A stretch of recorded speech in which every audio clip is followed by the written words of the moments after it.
This exotic is meta now.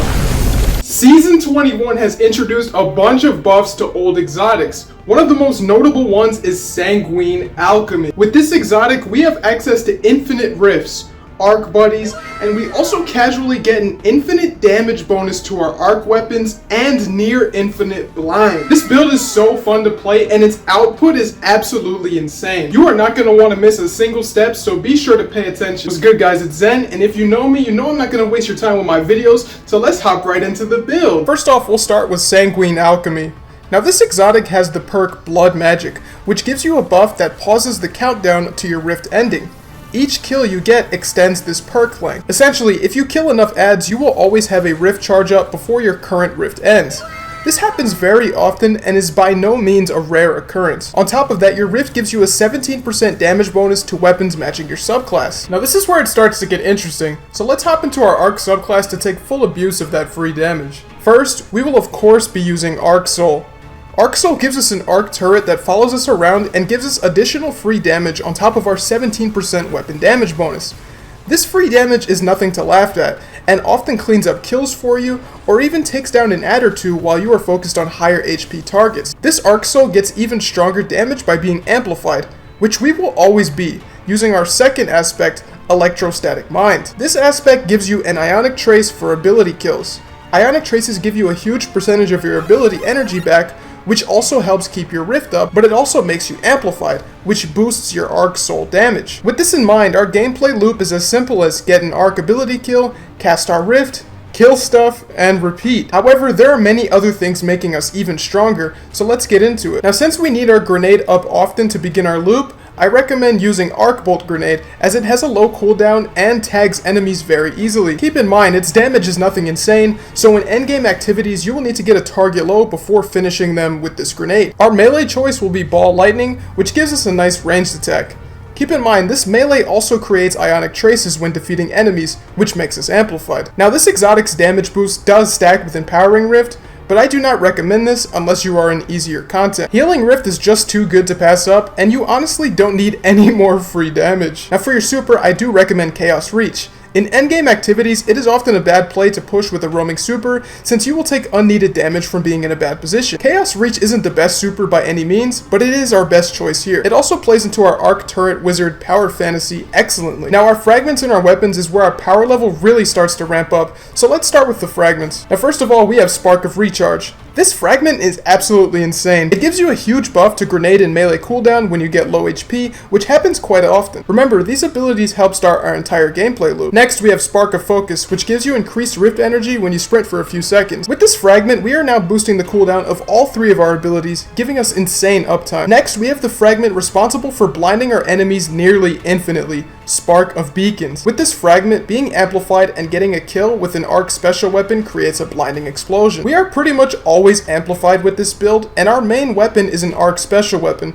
so this blinding explosion goes off a ton. Finally, we have Spark of Discharge, which gives arc weapon final blows a chance to create an Ionic Trace. Again, this plays into our gameplay loop by giving us ability energy and making us amplified for our turret. Now we will get into our weapon of choice, Coldheart. This weapon just does some insane damage.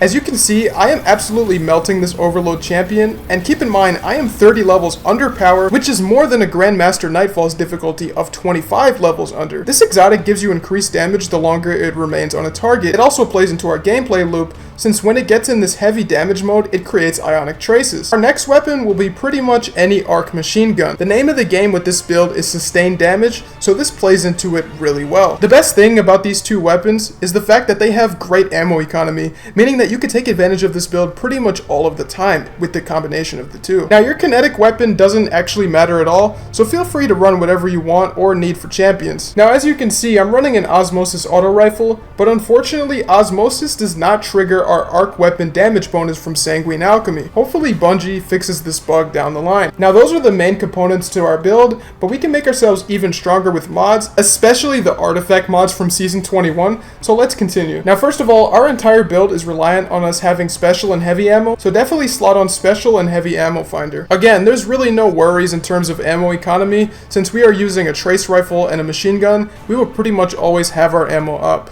but it's just nice to boost it as much as we can. You'll also want Harmonic Siphon, which gives us an orb of power for multi-kills with our arc weapons. Now for your arms, you're going to want to slot on Firepower and Grenade Kickstart. Firepower gives us an orb of power for grenade final blows, which we will be getting to start our gameplay loop. Next, Grenade Kickstart is just here to help with our ability uptime. Now for your chest, you'll want as many arc reserves as possible to help with our ammo economy. For your legs, you'll want Arc Scavenger, again for ammo economy. You'll also want Arc Surge for increased arc weapon damage.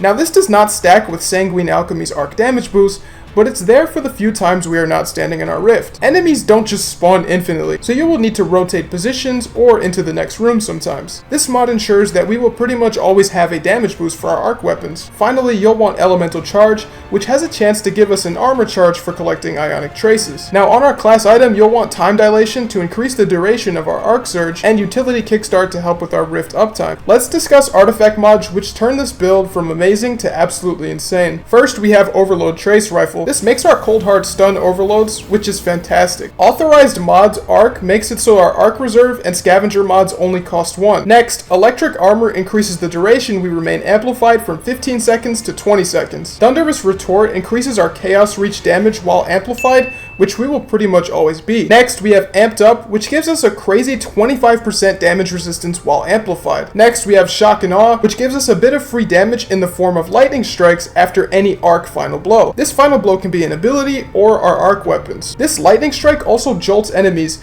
meaning after killing them, we will also spawn ionic traces. Finally, we have lightning strikes twice, which gives you a 150% increased cooldown on your arc grenades after using them. This is absolutely free, and there is really no reason not to run it. This build was already insane, but the combination of all these artifact mods really just step it up for absolutely no reason. It is just so good, man. You guys have to hop in and use it. And that's the build, guys. I hope you have fun with it. I'd like to know what you guys think of it, so please let me know down below in the comments. If you enjoyed, be sure to subscribe as I upload Destiny 2 videos every single day. Either way, thanks for watching, and I'll see you tomorrow for the next video.